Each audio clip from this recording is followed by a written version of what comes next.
Welcome to క్రిస్లేటివ్ services. ఈరోజు మనం చూస్తే మనం వీడియో చూస్తున్నాం. అమిత్ షా గారు పార్లమెంట్ లో మాట్లాడుతూ माननीय अध्यक्ष जी, बारे में कोई गोता ही न हो जाए, इसलिए हमने नेशनल फॉरेंसिक साइंस यूनिवर्सिटी और देश भर के सारे विद्वानों को, इस विषय के विद्वानों के साथ बैठकर इसकी चर्चा कर टेक्नोलॉजी के एक्सपर्ट के साथ बैठकर उसको बनाया गया है। सर्च और जब्ती के वक्त मान्यवर हमने कई सारे ऐसे प्रावधान किए हैं जिससे निर्दोष नागरिक को फंसाया न जा सके। सर्च और जब्ती के वक्त ढेर सारी ऐसी फरियादें मेरे यहाँ रख दिया गया, मेरे यहाँ था नहीं, पुलिस लेकर आई, रख दिया। अब हमने सर्च और जब्ती में वीडियोग्राफी को कंपलसरी करा है, जो अब वीडियोग्राफी केस का हिस्सा होगी। पुलिस द्वारा ऐसी रिकॉर्डिंग के बिना कोई भी चलान, चार्जशीट रखा जाएगा वो वैध नहीं होगा। हमारा दोष सिद्धि का प्रमाण बहुत कम है। आजादी के 75 साल के बाद भी हम दोष सिद्ध नहीं कर पाते हैं मान्यवर। इसीलिए फॉरेंसिक साइंस को हमने बहुत बढ़ावा देने का काम किया है। देश के प्रधानमंत्री जी ने एक ऐतिहासिक निर्णय लिया है नेशनल फॉरेंसिक साइंस यूनिवर्सिटी बनाने का। मैं इस सदन के माध्यम से पूरे देश को आश्वस्त करना चाहता हूं कि 3 साल के बाद हर साल 33,000 फॉरेंसिक साइंस के एक्सपर्ट और साइंटिस्ट मिलेगा। ये इसलिए किया गया कि कानून हम लेकर आने वाले थे मान्यवर। एक कानून में हमने लक्ष्य रखा है कि दोष सिद्धि के प्रमाण को, कन्विक्शन रेशियो को 90% से ऊपर लेकर जाना है, ये हमारा लक्ष्य है। इसलिए हमने एक महत्वपूर्ण प्रावधान किया है कि 7 वर्ष या उससे ऊपर की सजा जिस धाराओं में है वो सभी क्राइम सीन पर फॉरेंसिक टीम की विजिट को हम कंपलसरी कर रहे हैं।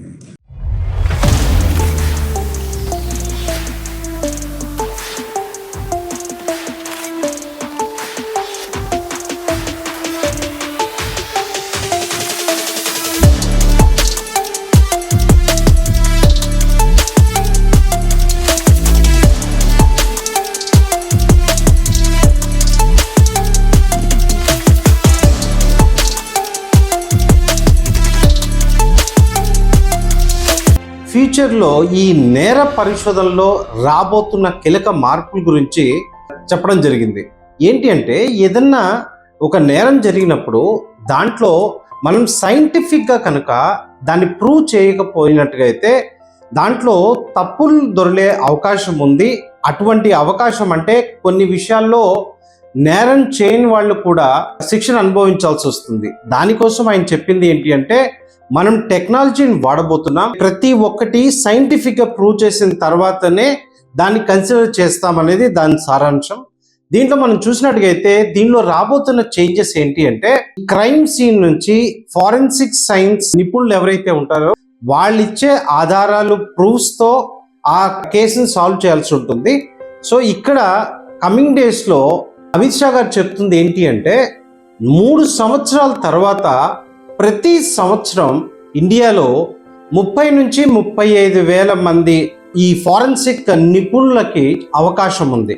అంటే మనం చూసుకున్నట్టుగైతే ఈ ఫారెన్సిక్ సైన్స్లో నిపుణులు కావాలి అనుకుంటే వాళ్ళు చేయాల్సింది ఏంటి అంటే ఇంటర్మీడియట్ సైన్స్ గ్రూప్ ఎవరైతే బైపీసీ కానీ ఎంపీసీ కానీ కంప్లీట్ చేస్తుంటారో ఈ పిల్లలు బీఎస్సీ ఫారెన్సిక్ సైన్స్ చేసినట్టుగైతే వాళ్ళు ఇటువంటి అవకాశాలని, అంటే రాబోతున్న ప్రతి సంవత్సరం 30,000 పైన జాబ్స్ ఏవైతే రాబోతున్నాయో వాటికి అర్హత సాధిస్తారనమాట.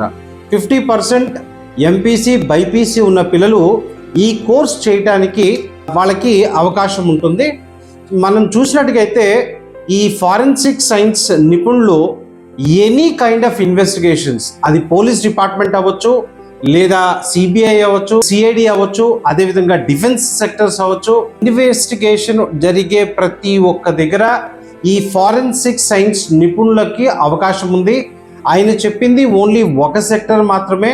అది కాకుండా ఇప్పుడు నేను చెప్తున్న వీటన్నిటిలో అప్రాక్సిమేట్లీ మనకి ఎంత లేదన్నా 40 నుంచి 50,000 మంది ఫ్యూచర్లో కావాల్సిన సెక్టర్ ఏదైనా ఉంది అనుకుంటే అది డెఫినెట్లీగా ఈ ఫారెన్సిక్స్ సెక్టర్ అనమాట. సో మనం రెగ్యులర్ డిగ్రీలు చేసి జాబ్ ఆపర్చునిటీస్ లేక ఇబ్బంది పడే వాళ్ళని బోల్డ్ మందిని చూస్తున్నాం. అలా కాకుండా మనకి పార్లమెంట్లో చెప్పిన అమిత్ షా గారు చెప్పిన స్టేట్మెంటే మనకి ప్రామాణికం. ఇక్కడ మనం తీసుకుంటే దాదాపుగా ఇంతమంది పిల్లలకు అవకాశాలు ఉన్నాయి కనుక ఈ సెక్టర్లోకి వెళ్ళడానికి కంపల్సరీగా మంచి అవకాశాలు ఉంటాయి వెళ్ళిన వారికి. సో మనం చూసినట్టుగైతే ఈ ఫారెన్సిక్ సైన్స్ కాలేజెస్ మనం ఇండియా వైడ్గా చూసుంటే అప్రాక్సిమేట్లీ ఒక 60 ఇన్స్టిట్యూషన్స్ ఉంటాయి ఇండియా మొత్తంలో. ఈ 60 ఇన్స్టిట్యూషన్లో 60 మంది చొప్పున చూసుకున్న 3600 మంది లేదా 122 బ్యాచ్లు ఉన్నాయనుకుంటే ఎక్కువలో ఎక్కువ ఒక 6,500 పిల్లలు మాత్రమే ప్రస్తుతం చదువుతున్నారు.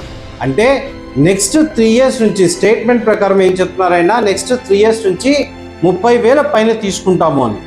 అంటే వస్తున్నది బయటికి జస్ట్ 6,000.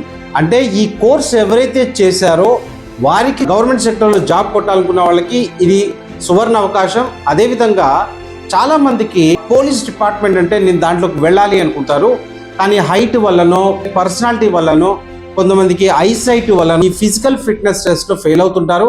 అటువంటి వారికి ఇటువైపు వెళ్ళటానికి అవకాశాలు ఉండవు, పోలీస్ డిపార్ట్మెంట్ డైరెక్ట్గా వెళ్ళటానికి. సో అదే పోలీస్ డిపార్ట్మెంట్లోకి మీరు టెక్నాలజీ బేస్ మీద ఈ ఫారెన్సిక్ నిపుణుడుగా వెళ్ళొచ్చు. సో ఇటువంటి మంచి అవకాశం ఉన్న ఈ బిఎస్సి ఫారెన్సిక్ సైన్స్ సెలెక్ట్ చేసుకో ముందు మీరు తెలుసుకోవాల్సింది ఏంటి అంటే ఈ కోర్సు యొక్క ల్యాబ్స్ బాగా ఎక్స్పెన్సివ్గా ఉంటాయి. సో చిన్న చిన్న ఇన్స్టిట్యూషన్స్ ఎవరైనా ఈ కోర్సును రన్ చేస్తే వాళ్ళు మీకు ల్యాబ్స్ పరంగా సపోర్ట్ చేయలేరు. సో పెద్ద ఇన్స్టిట్యూషన్స్ ఏవైతే ఉంటాయో వారు మాత్రమే ఈ ల్యాబ్స్ని ఎస్టాబ్లిష్ చేయడంలో వాళ్ళ ఆ ఇన్వెస్ట్మెంట్స్ చేయగలుగుతారు.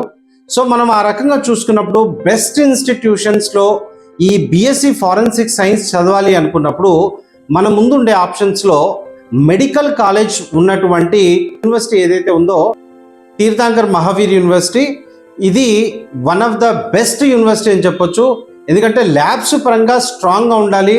ఇది మెడికల్, డెంటల్, ఫార్మసీ, ఇంజనీరింగ్ అలా 100+ కోర్సెస్ రన్ చేస్తున్న యూనివర్సిటీ అన్నమాట. సో ఒక మంచి యూనివర్సిటీ బిఎస్సి ఫారెన్సిక్ సైన్స్కి అన్నప్పుడు ఫస్ట్ ప్రయారిటీగా తీర్థంకర్ మహావీర్ యూనివర్సిటీని ఇవ్వచ్చు. అదేవిధంగా మనం చూస్తే ఢిల్లీ దగ్గర ఉన్నటువంటి సంస్కృతి యూనివర్సిటీ, మథురా, ఢిల్లీ నుంచి ఒక 2 గంటల ముందే వస్తుంది ఈ యూనివర్సిటీ. సో ఇక్కడ కూడా ఈ బిఎస్సి ఫారెన్సిక్ సైన్స్ అనేది అవైలబుల్గా ఉంది. అదేవిధంగా మనం చూసినట్టుగైతే మనకి గ్వాలియర్ మధ్యప్రదేశ్లో ఉన్నటువంటి ఐటీఎం యూనివర్సిటీ అన్నమాట. ఈ ఐటీఎం యూనివర్సిటీలో కూడా మనకి బిఎస్సి ఫారెన్సిక్ సైన్స్ ఈ కోర్స్ అవైలబుల్ ఉంది. ఈ 3 ఇన్స్టిట్యూషన్స్లో ఈ ఫారెన్సిక్ సైన్స్ పిల్లలు ఎవరైతే ఉంటారో 50% మన తెలుగు పిల్లలే ఉంటారు. సో దానివల్ల ఏంటంటే మీకు మన దగ్గర చదువుతున్న ఫీలే అనిపిస్తుంది అక్కడ. సో బిఎస్సి ఫారెన్సిక్స్ చేయండి. At the same time government job కొట్టడానికి ఇది రాజమార్గం అని చెప్పొచ్చు. సో ఈ లిమిటెడ్ సీట్స్ మాత్రమే ఉంటాయి ఈ పర్టికులర్ కోర్స్లో. ఎవరైతే ఈ ఫారెన్సిక్ సైన్స్ వైపు వెళ్ళాలనుకుంటున్నారో గైడెన్స్ కోసం కింద ఉన్న నెంబర్కి కాల్ చేయండి. క్లాసెస్ ఈ 3 ఇన్స్టిట్యూషన్స్లో కూడా ఈ సెప్టెంబర్ 15 నుంచి 20 మధ్యలో స్టార్ట్ అవుతున్నాయి. సో మీరు పోయి ఆల్రెడీ నేను ఏదో డిగ్రీ కాలేజీలో జాయిన్ అయిపోయానో లేకపోతే ఇంకో కోర్సులో జాయిన్ అయిపోయానో రేపొద్దున జాబ్ ఆస్కారం లేనటువంటి కోర్సెస్కి వెళ్ళే కన్నా గవర్నమెంటే మీకు పార్లమెంట్లో చెప్పింది 30,000 జాబ్స్ ఉన్నాయి అని చెప్పి. సో ఇటువంటి కోర్సును సెలెక్ట్ చేసుకోవటం వల్ల మీకు రేపు పొద్దున మంచి ఫ్యూచర్ ఉంటుంది. ఈ బిఎస్సి ఫారెన్సిక్ని ఆప్షన్గా తీసుకోండి. Wish you good luck. More details కోసం కింద ఉన్న నెంబర్కి కాల్ చేయండి. అదేవిధంగా కింద ఉన్న లింక్ క్లిక్ చేసినట్టుగైతే మీరు డైరెక్ట్గా అప్లై చేసుకోవడానికి కూడా ఛాన్స్ ఉంటుంది.